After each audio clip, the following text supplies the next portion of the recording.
request to permit me not to give you specifics.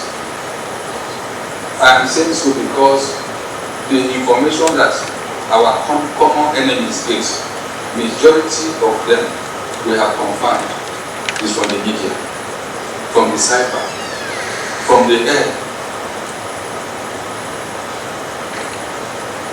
We've experienced that all over the world. So militaries and highly professional armies, navies and air force don't give specific operational information over the air. That's why I say permit me. I want to restate that the armed forces of Nigeria, the Nigerian military, and by extension to other security agencies, we don't sit down holding our hands. I have told you several times, and for those of you who come here maybe more frequently than others, you see that our engagements with each other at the high command level, which translates down, is on 24-hourly basis. There is no day you will come here and you will not see one meeting going on or the other. And in the same way, such translates down to the operational commands. We don't sit down and think or assume that what we did yesterday is good enough for today and tomorrow. No. Every other day for us is a new thing altogether. And there's something that we're always adding, what we're always doing, and then translating it down practically to the field. So in summary, I want to say that I cannot give you specifics. I won't. It's not good for me and for you. But generally, we have different arrangements in place, contingencies that we are activating and we will continue to activate. And even if the contingency that we had as at last week against what should develop, when we were getting that, look, this is the trend it will take, we change, we have what is called flexibility in our plans and in our executions.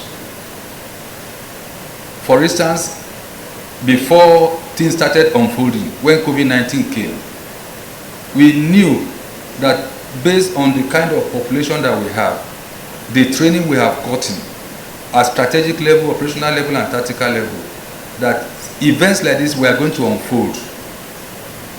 If you look at it strategically, tactically, and then, like I say, weigh it against the quality of our population, you will link the one activity to the other conveniently, which I will not be able to give on air here. So in the same way, the assurance to the general public is that the armed forces of Nigeria and other security agencies, narrowing down on the armed forces, we have plans in place that are being activated, and even some are on now. But if I tell you, I keep making references, like somebody who asks, where is the location? They say people are going to Sambisa. So which roads are blocked? When are you going? Which are the troops going? Which package is going? It's not fair on the part of the people that we are sending out there, and on our own security health. It's not healthy for us. Several times families have contacted the kidnappers that they are coming, and sometimes they don't even succeed. They even end up killing them. They end up capturing them, both the ransom they say they are going to pay, and how did they get it? Through what? Giving them prior information. So it will not be fair. Like the assurances we are giving, if not for what we are doing, I know you will agree with me that yes, the people out there, the enemies of this country would have had their field day, which will never be possible. So we are working towards synergizing with all the, the stakeholders, kinetically, non-kinetically. They will all come to a meeting point. There is a nexus, and once that is achieved, as time goes by, we will see that it will be checkmated as it is now until we achieve the level of security that is permissible with human beings in every habitation. So, in summary and finally, the armed forces, as usual, we have plans, particularly this season that we call it dry season, free movement, and people are looking for money, ember months and all. We are not sitting on our horse, but we will not be giving out the complete information, because it will be detrimental first and foremost to me and you, and then at the end of the day our objective will not be achieved because it will leak through the air. So, but all I can tell you is that if it happens, you will hear.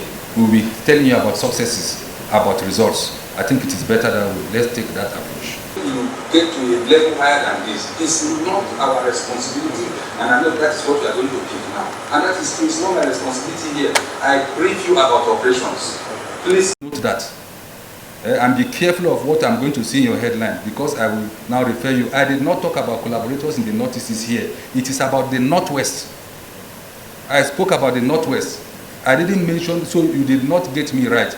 And the thing is on paper here that I'm going to release. You read it and review the voice recording that you have. So I want to stop there. So please, I want to appeal to you to excuse us. You know, that when country is talking to a country at that level, it is not operation strictly. It is not the act on the ground. I talk on the act on the ground. Operation Lafia Adole, Air Task Force is doing this. The ground forces are doing that. Operation Fireball, Operation Hadar Daji, Operation Accord. Ask me that one. That is the one that I'm regularly in contact with them, in touch with them, so that I can dissect any gray area here. Not a level above me, above the 9 operations and other subsidiaries and operation, all the other minor operations. So please, I beg you, understand with me. We will still have to maintain this. And I will advise that probably try and get accredited with other, I know that the journalists can get accredited to more than 2 bits. Get the bit of Ministry of Defense, get the bit of Foreign Affairs, and then the presidency. Then they will ask those questions here. Thank you.